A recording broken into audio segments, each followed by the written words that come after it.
Dans ce chapitre, nous allons définir une nouvelle grandeur qui va nous permettre de gérer des échantillons contenant un très grand nombre de particules.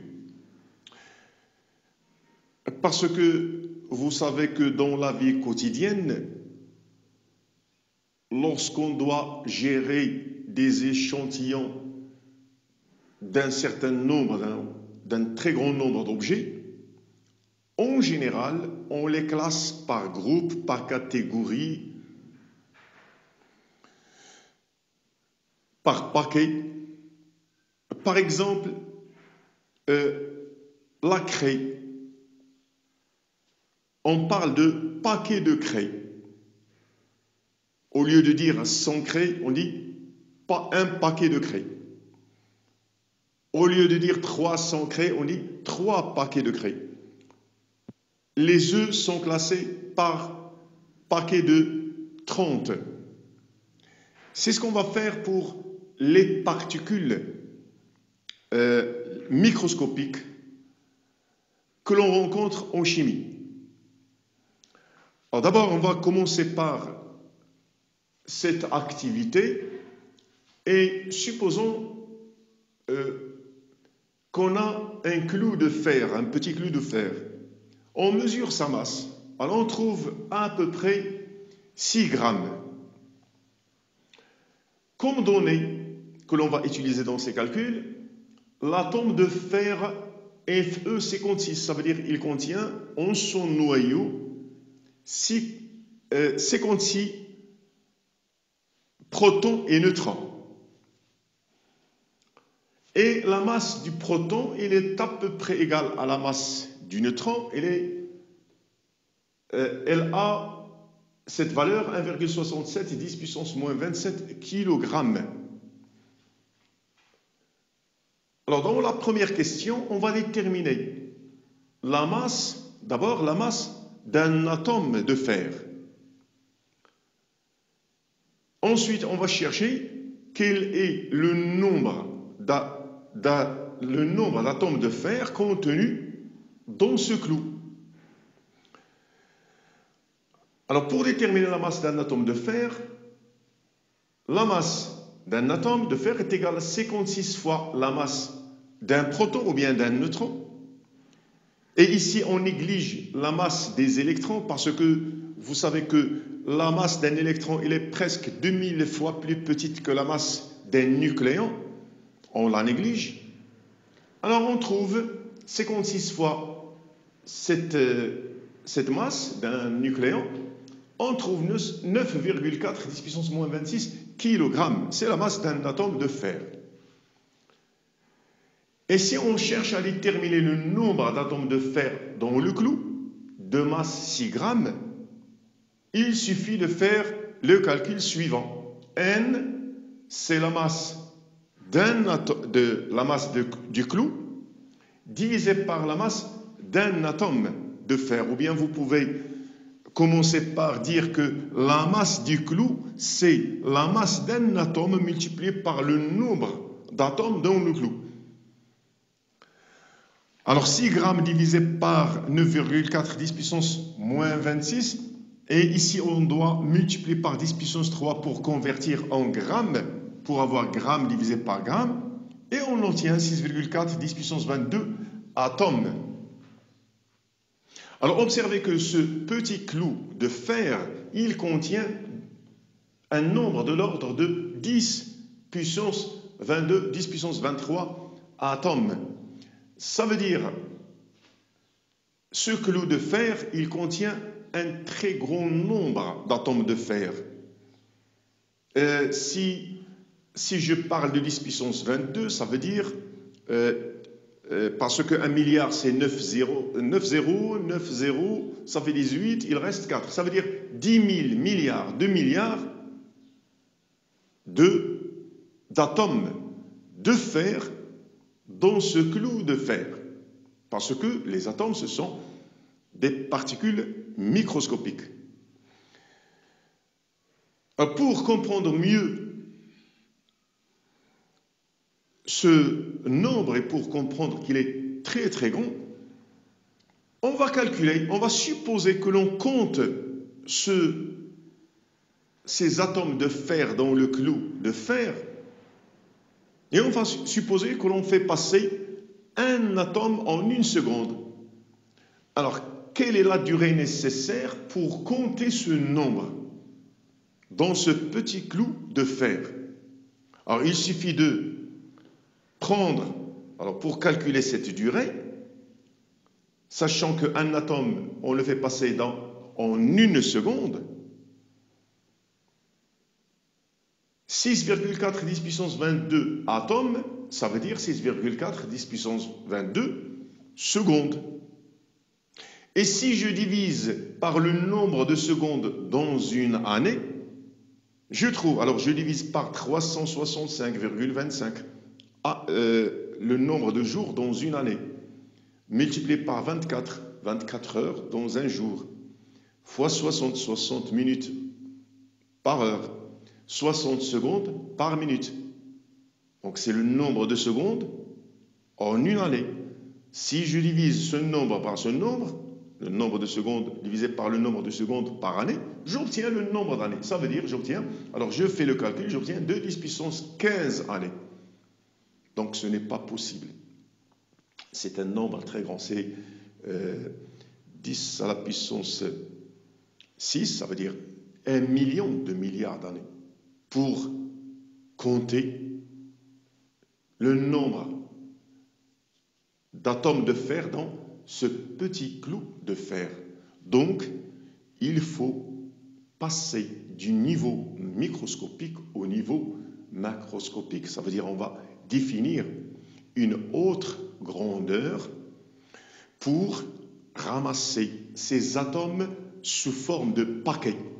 Et pour exprimer ces très grands nombres d'entités chimiques, lorsque je dis entité, le mot entité veut dire proton, électron, neutron, atome, ion. Alors, on les appelle des entités chimiques. Pour gérer ce très grand nombre d'entités, comme dans ce clou de fer, on va grouper les entités sous forme de paquets. Et pour cela, ça veut dire on va passer du niveau microscopique, au lieu de parler des électrons, protons, neutrons, etc., on va parler de paquets d'électrons, paquets de neutrons. Ça veut dire on va passer du niveau microscopique au niveau macroscopique. Et pour cela, on a défini en chimie une nouvelle grandeur appelée la quantité de matière, et qui a pour unité la mole. Alors la mole, c'est l'unité de la quantité de matière. Mais c'est quoi la mole? Alors pour définir la mole, c'est simple. Alors on s'est mis d'accord, les chimistes se sont mis d'accord sur ce qui va suivre. On va prendre 12 grammes de carbone 12 et on va compter le nombre d'atomes de carbone dans ces 12 grammes. D'abord, ici on précise le carbone 12 parce qu'il y a le carbone 13 et le carbone 14.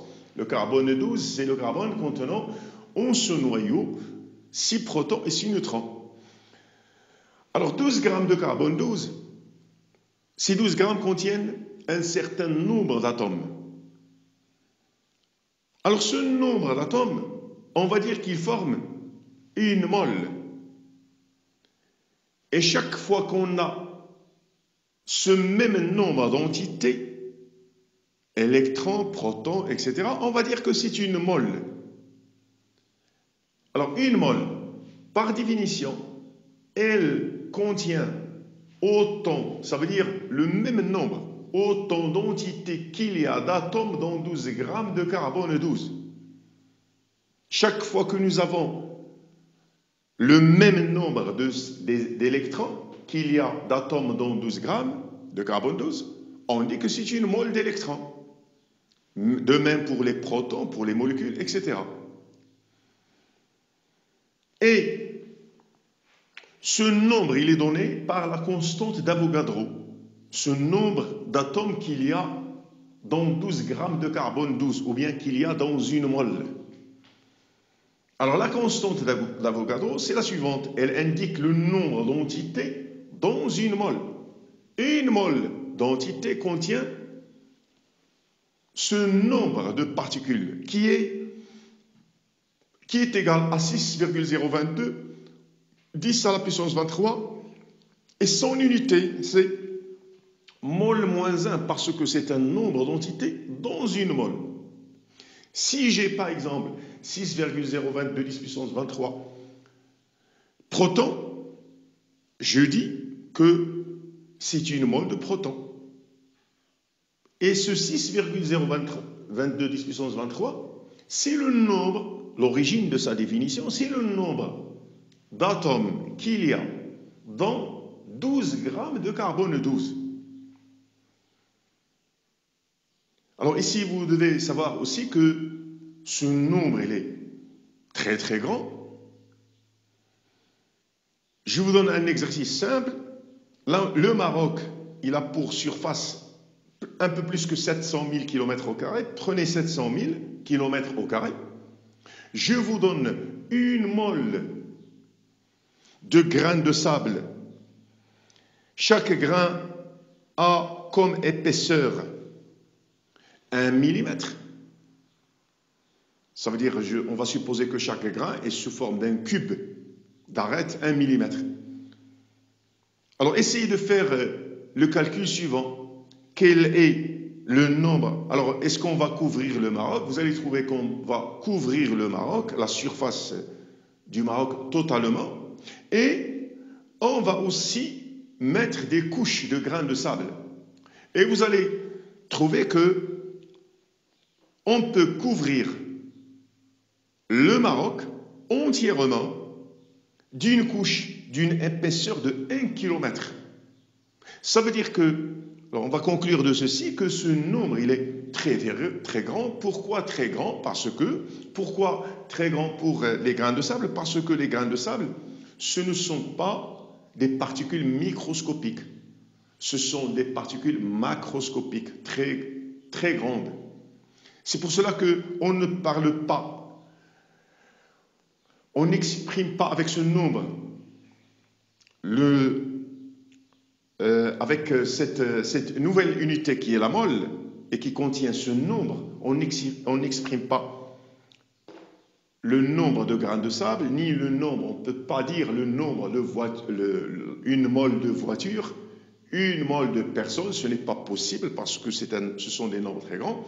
Alors, ce nombre, bien, cette unité qui est la mole, il est utilisé uniquement pour les particules infiniment petites. Ce sont les électrons, ça veut dire microscopique, ça veut dire les électrons, les protons, les neutrons, les molécules, les ions.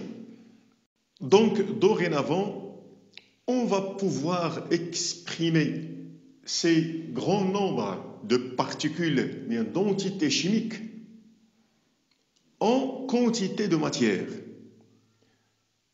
Ça veut dire qu'on va passer du nombre d'entités à la quantité de matière, ou bien de la quantité de matière, on peut passer au nombre d'entités. Alors on va considérer un échantillon contenant n entités chimiques. En général, n c'est un nombre très grand. Les entités chimiques, ce sont des entités microscopiques. Sa quantité de matière, la quantité de matière de cet échantillon, il est donné par la relation n égale le nombre d'entités divisé par la constante d'Avogadro. Du point de vue unité, la constante d'Avogadro, elle est en mol moins 1, le nombre, il est sans unité. La quantité de matière, elle s'exprime en mol. Alors, observez que ici, le mot mol, il est écrit sans E. La mol avec E. Mais l'unité, c'est MOL. Comme, par exemple, lorsque vous écrivez le mètre, M-E-T-R-E, mais l'unité, c'est M. Le kilogramme, l'unité, c'est kg.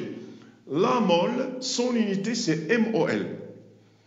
Exemple, un échantillon d'électrons contenant 10 puissance 24 électrons. Alors, au lieu de dire 10 puissance 24 électrons, on va exprimer ce nombre en quantité de matière, ça veut dire en mol. N égale le nombre d'électrons divisé par la constante d'Avogadro. Ça veut dire 10 puissance 24 divisé par 6, 10 puissance 23. Et j'obtiens l'unité, parce que ici vous avez mol moins 1, j'obtiens ici mol. C'est 1,6 mol. Dans le clou de fer pour lequel nous avons mesuré la masse, 6 grammes. Maintenant, on va, au lieu de dire ce nombre très grand de particules, d'atomes de fer, on va exprimer ce nombre en quantité de matière. N égale 6,4 10 puissance 22, c'est le nombre d'atomes de fer divisé par la constante d'Avogadro, 6 10 puissance 23, on obtient 0,10 mol. Ça veut dire que ce clou, il contient 0,10 mol de fer. Alors maintenant que nous connaissons qu'une mole de particules, d'entité, elle contient le nombre 6,022 10 puissance 23 particules, bien entité, on peut définir, ou bien on peut parler de sa masse, de la masse d'une mole d'entité. Alors ainsi on définit la masse molaire atomique. Ça veut dire la masse d'une mole d'atome d'un élément chimique. Alors exemple, on va commencer par l'exemple du carbone 12. Le carbone 12, c'est d'après ce carbone 12 qu'on a défini la mole. 12 grammes de carbone 12 constituent ce qu'on appelle une mole. Donc, inversement, la masse d'une mole de carbone 12, c'est 12 grammes. Ainsi, on va définir la masse molaire d'une manière générale. La masse molaire atomique d'un élément chimique, c'est la masse d'une mole d'atome de cet élément. La masse molaire, c'est la masse contenue dans une mole d'atome de l'élément chimique. Et on la note grand M, et son unité, c'est grammes par mol. Alors, ainsi, la masse molaire du carbone 12, c'est 12 grammes mol moins 1. On peut parler aussi de la masse atomique de l'hydrogène, de l'oxygène, du cuivre, et ainsi de suite. C'est toujours la masse d'une mole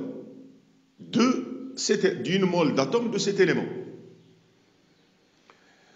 Alors on va partir de cette définition de la mole. Un atome de carbone 12 contient 12 nucléons, parce que c'est C12. Il contient 12 protons et neutrons, 6 protons et 6 neutrons. La masse, une mole de carbone 12, une mole de cet élément, elle contient donc 12 moles de nucléons, parce qu'un atome contient 12 nucléons, donc une mole d'atome contient 12 moles de nucléons. C'est une proportionnalité. La masse d'une mole de C12, c'est 12 grammes, donc c'est la masse de 12 moles de nucléons. Et donc une mole de nucléons, sa masse c'est 1 gramme. Ainsi, je peux déduire que la masse molaire atomique de l'oxygène 16, parce que O16, ça veut dire qu'il contient ce noyau, cet atome. Ici, on néglige la masse des électrons. Alors, la masse atomique de O16, parce qu'il contient 16 nucléons, c'est 16 grammes, parce que 1 gramme, c'est la masse de 1 mole de nucléons. Ici, vous avez 16 moles, donc 16 grammes par mole. Et la masse atomique de H1, c'est 1 gramme par mole, par exemple, et la masse de l'argent 108, c'est 108 grammes par mol. Alors, observez que la masse atomique, elle dépend, la masse molaire atomique, elle dépend de la nature de l'élément chimique. Tout simplement parce que les atomes des éléments chimiques diffèrent du point de vue masse. Puisque les atomes n'ont pas la même masse, par exemple, si je prends l'argent et l'oxygène, ils n'ont pas la même masse, les atomes. Donc, la mole d'atome, elle n'aura pas aussi la même masse. Et toujours dans le cadre de cette notion de masse molaire atomique, on sait que les éléments chimiques diffèrent selon leur nature isotopique. Ils n'ont pas tous le même nombre d'isotopes. Pour un élément chimique, la distribution, le pourcentage de chacun des isotopes diffère d'un élément à un autre. Si je prends par exemple le carbone, il a 3 isotopes. Le carbone C612, C613, C614. Mais dans la nature, leur pourcentage est différent. Dans la nature, le carbone 12 représente presque 99%. Le carbone 13, il représente à peu près 1% et quelques traces. Ça veut dire un pourcentage très très faible de carbone 14. Donc, selon ces valeurs de pourcentage, on peut dire que le carbone 14, c'est pratiquement l'élément carbone, c'est pratiquement le carbone 12. Donc, je peux écrire que la masse molaire du carbone, elle est égale à celle du carbone 12. Pratiquement, c'est 12 grammes par mol. Alors, la masse molaire atomique d'un élément et la masse d'une mole d'atome, c'est la définition qu'on a donnée avant, de cet élément à l'état naturel. Alors, à l'état naturel, pour le carbone, c'est la masse atomique du carbone 12. Pour le chlore, alors voyons le chlore. Le chlore, il a 2 isotopes, 1735 et 1737. Leur pourcentage dans la nature, 74% de 35 et 26% de 37. Ça veut dire on ne peut pas négliger l'un devant l'autre. Donc, la masse molaire du chlore, de l'élément chlore, elle doit tenir compte de l'existence des deux. C'est pour cela que, pour avoir la masse molaire atomique du chlore, j'écris 75%, elle est représentée par 75% de la masse molaire du C37, plus 26% de la masse de Cl35. Ça veut dire, je remplace ce terme par 37 et l'autre par 35. Je fais la somme, je trouve à peu près 35,5 grammes par mol. C'est une moyenne statistique qui prend en considération le pourcentage de chacun des isotopes. Ensuite, il faut aussi ajouter que la masse molaire d'un ion monoatomique, parce qu'un ion monoatomique, soit par exemple Cl-, Cl-, c'est un atome de chlore auquel qui a capté un électron. Et nous savons que la masse d'un électron, elle est très faible, trop faible devant la masse de l'atome, donc on la néglige. Donc la masse atomique du Cl-, de l'ion Cl-, c'est pratiquement la masse atomique de Cl. La masse atomique de H+, qui a perdu un électron, c'est pratiquement la masse atomique de H, c'est 1 gramme par mol.